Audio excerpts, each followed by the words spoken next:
लोकसभा चुनाव के तीसरे चरण के लिए प्रचार चरम पर। प्रमुख राजनीतिक दलों के शीर्ष नेता अपने उम्मीदवारों के लिए समर्थन जुटाने में लगे हैं। बाहरी मणिपुर संसदीय क्षेत्र के 6 मतदान केन्द्रों पर पुनर्मतदान शांतिपूर्वक संपन्न। श्रीलंका के मंत्रिमंडल ने भारतीय वित्तीय अनुदान से कनकेसन तुरई बंदरगाह के नवीनीकरण को मंजूरी दी। मौसम विभाग ने पश्चिम बंगाल के गांगेय क्षेत्र, ओडिशा, बिहार और झारखंड में भीषण गर्मी का रेड अलर्ट जारी किया। और भारतीय क्रिकेट कंट्रोल बोर्ड ने T20 विश्व कप के लिए 15 सदस्यीय टीम की घोषणा की।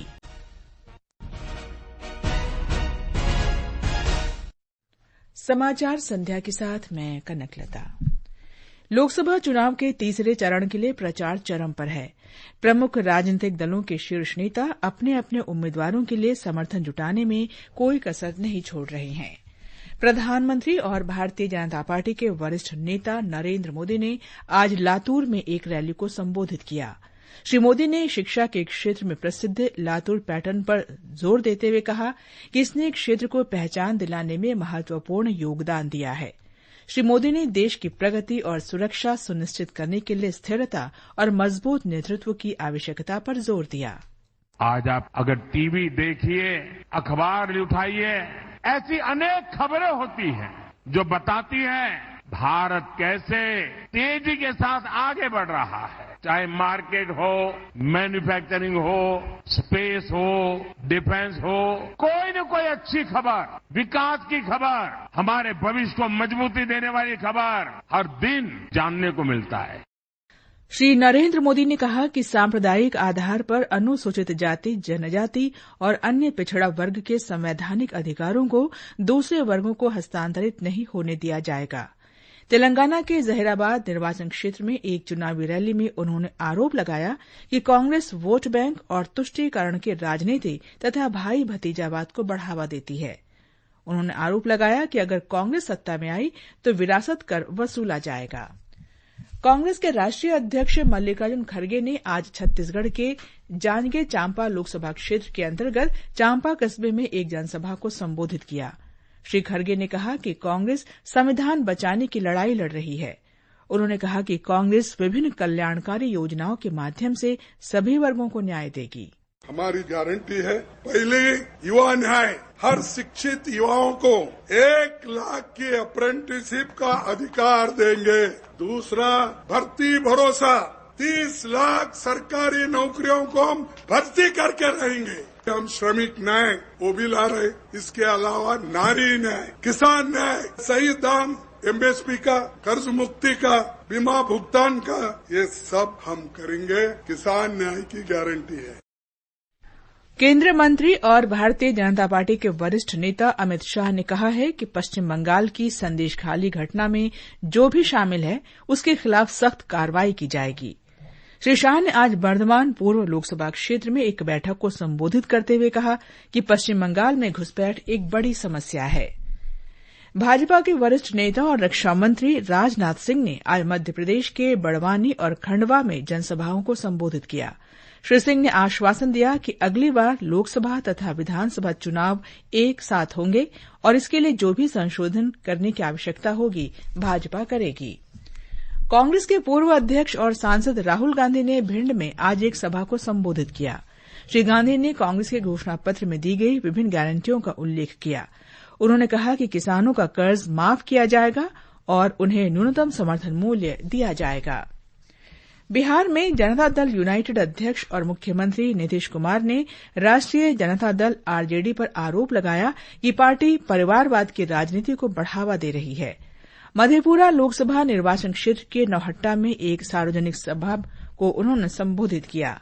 प्रदेश भाजपा अध्यक्ष और उप मुख्यमंत्री सम्राट चौधरी ने पश्चिमी चंपारण लोकसभा क्षेत्र के बेतिया में एक जनसभा में कहा कि रोजगार की फुल प्रूफ गारंटी सिर्फ NDA सरकार ही दे सकती है। लोक जनशक्ति पार्टी रामविलास प्रमुख चिराग पासवान ने भी चुनावी रैली को संबोधित किया। महागठबंधन के लिए RJD नेता तेजस्वी प्रसाद यादव ने सीतामढ़ी, मधुबनी और मुजफ्फरपुर में कई जनसभाएं की। लोक निर्णय 2024 आम चुनावों पर विशेष कार्यक्रम हर शाम 7 बजे से और पुनः प्रसारण रात 9:30 बजे से आकाशवाणी गोल्ड पर।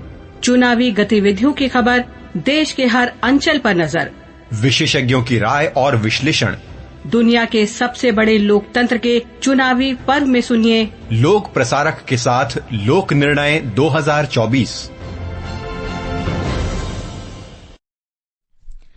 आम आदमी पार्टी ने अपने प्रचार गीत में संशोधन को लेकर दिल्ली के मुख्य चुनाव आयुक्त कार्यालय के निर्देश के बाद आज चुनाव आयोग से संपर्क किया। आप नेता आतिशी, सौरभ भारद्वाज, दिलीप पांडे और पंकज गुप्ता सहित पार्टी के एक प्रतिनिधिमंडल ने नई दिल्ली में आयोग से मुलाकात की। बैठक के बाद पार्टी नेता आतिशी ने कहा कि उन्होंने दिल्ली के मुख्यमंत्री अरविंद केजरीवाल की गिरफ्तारी के मुद्दे को दर्शाने वाले गीत पर दिल्ली के मुख्य कार्यकारी अधिकारी की कार्रवाई पर आपत्ति व्यक्त की। लोकसभा चुनाव के लिए विभिन्न दलों के कई प्रमुख प्रत्याशियों ने आज नामांकन दाखिल किया। हमारे संवाददाता की एक रिपोर्ट। लोकसभा चुनाव के लिए विभिन्न दलों के कई प्रमुख प्रत्याशियों ने आज नामांकन पत्र दाखिल किए। वरिष्ठ भाजपा नेता और केंद्रीय मंत्री पीयूष गोयल ने मुंबई उत्तर लोकसभा सीट से आज अपना पर्चा भरा। महाराष्ट्र के मुख्यमंत्री एकनाथ शिंदे के साथ आज बांद्रा के चुनाव अधिकारी के समक्ष श्री गोयल ने अपना नामांकन पत्र दाखिल किया। कांग्रेस ने इस सीट पर अभी तक अपने उम्मीदवार की घोषणा नहीं की है। वहीं ओडिशा विधानसभा चुनाव के लिए बीजू जनता दल के राष्ट्रीय अध्यक्ष और राज्य के मुख्यमंत्री नवीन पटनायक अपने पारंपरिक हिंजली विधानसभा सीट से आज अपना नामांकन पत्र भरा। आकाशवाणी समाचार के लिए नई दिल्ली से दिवाकर। बिहार में लोकसभा चुनाव के चौथे चरण के लिए 5 संसदीय क्षेत्रों दरभंगा, समस्तीपुर, उजियारपुर, मुंगेर और बेगूसराय में कुल 55 उम्मीदवार मैदान में हैं। इन लोकसभा क्षेत्रों में 13 मई को मतदान होगा। नामांकन वापस लेने के अंतिम दिन मुंगेर लोकसभा क्षेत्र से केवल एक उम्मीदवार ने अपना नाम वापस लिया। सबसे अधिक 13 उम्मीदवार उजियारपुर और 12 उम्मीदवार समस्तीपुर और मुंगेर लोकसभा सीट से हैं। लोकसभा चुनाव के दौरान राज्यों और केंद्र शासित प्रदेशों के मुख्य निर्वाचन क्षेत्रों की प्रोफाइल श्रृंखला में आज हम महाराष्ट्र के लातूर लोकसभा निर्वाचन क्षेत्र पर एक रिपोर्ट प्रस्तुत कर रहे हैं। लातूर लोकसभा महाराष्ट्र के मराठवाड़ा क्षेत्र का एक महत्वपूर्ण क्षेत्र है। पूर्व लोकसभा अध्यक्ष और केंद्रीय गृह मंत्री शिवराज पाटिल चाकूरकर ने रिकॉर्ड 7 बार संसद में इस क्षेत्र का प्रतिनिधित्व किया है। 2009 से लातूर अनुसूचित जाति के लिए आरक्षित निर्वाचन क्षेत्र रहा है। लातूर निर्वाचन क्षेत्र में लातूर शहर, लातूर ग्रामीण, निलंगा, अहमदपुर, उदगीर और नांदेड़ जिले का लोहा कंधार ये 6 विधानसभा क्षेत्र शामिल है। लातूर संसदीय क्षेत्र से पिछले 15 चुनावों में से 11 बार कांग्रेस के उम्मीदवार ने जीत हासिल की है। बीजेपी ने 3 बार और शेतकरी कामगार पार्टी 1 बार जीती है। इस बार लातूर लोकसभा क्षेत्र में 28 उम्मीदवार चुनावी मैदान में हैं। लातूर सीट पर तीसरे चरण में 7 मई को मतदान होगा। समरजीत ठाकुर, आकाशवाणी समाचार, छत्रपति संभाजीनगर। उत्तर प्रदेश के फर्रुखाबाद जिले में चुनाव आचार संहिता के उल्लंघन के आरोप में पूर्व विदेश मंत्री सलमान खुर्शीद और उनकी भतीजी मारिया आलम के खिलाफ प्राथमिकी दर्ज की गई। जिला प्रशासन ने फर्रुखाबाद की रैली में मारिया के भाषण का स्वतः संज्ञान लिया। रैली में सलमान खुर्शीद भी उपस्थित थे। कर्नाटक के हासन निर्वाचन क्षेत्र से जनता दल सेक्युलर के मौजूदा सांसद प्रज्वल रेवन्ना को पार्टी से निलंबित कर दिया गया। प्रज्वल रेवन्ना कई वीडियो में कथित तौर पर कई महिलाओं के साथ यौन उत्पीड़न करते हुए दिखाए गए थे, जो वायरल हो गए थे। प्रज्वल रेवन्ना आगामी लोकसभा चुनाव में हासन से चुनाव लड़ने वाले थे। ये समाचार आकाशवाणी से प्रसारित किए जा रहे हैं। ताजा समाचार जानने के लिए आप हमारे Twitter handle @AIR News Hindi को फॉलो कर सकते हैं। बाहरी मणिपुर संसदीय क्षेत्र के 6 मतदान केंद्रों पर पुनर्मतदान शांतिपूर्वक संपन्न हो गया। मतदान 81.16% दर्ज किया गया। उखरूल जिले के 5 मतदान केंद्रों और सेनापति जिले के 1 मतदान केंद्र पर आज सुबह 7 बजे से शाम 4 बजे तक वोट डाले गए। 26 अप्रैल को दूसरे चरण के मतदान में ईवीएम तोड़ने समेत हिंसा की घटनाओं के बाद इन केंद्रों पर दोबारा मतदान कराया गया है। चुनाव आयोग ने आज लोकसभा चुनाव 2024 के तीसरे चरण की तैयारियों की समीक्षा की। आयोग ने विशेष सामान्य पुलिस और व्यय पर्यवेक्षकों के साथ बातचीत की। ये समाचार हमारी वेबसाइट newsonair.gov.in/हिंदी और हमारे mobile app news on AIR पर भी उपलब्ध हैं। श्रीलंका के मंत्रिमंडल ने कनकेसन तुरई बंदरगाह के नवीनीकरण की योजना को मंजूरी दे दी है।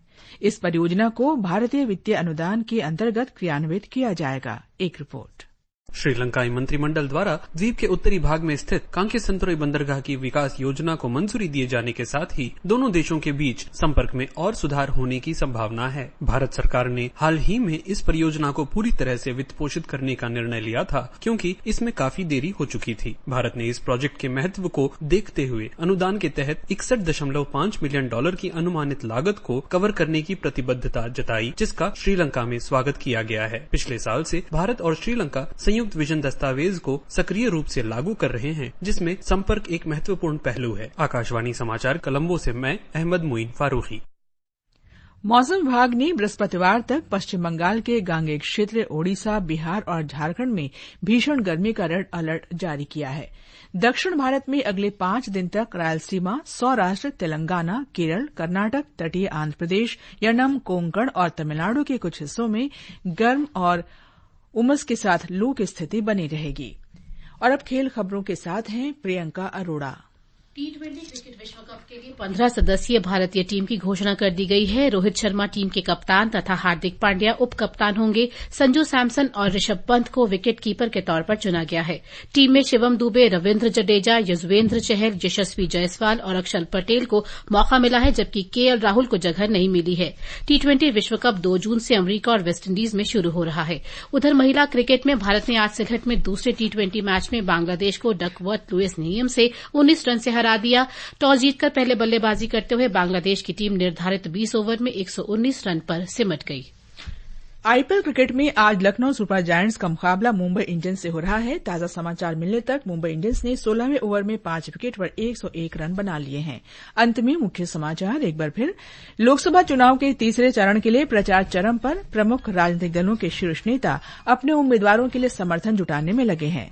बाहरी मणिपुर संसदीय क्षेत्र के 6 मतदान केन्द्रों पर पुनर्मतदान शांतिपूर्वक संपन्न।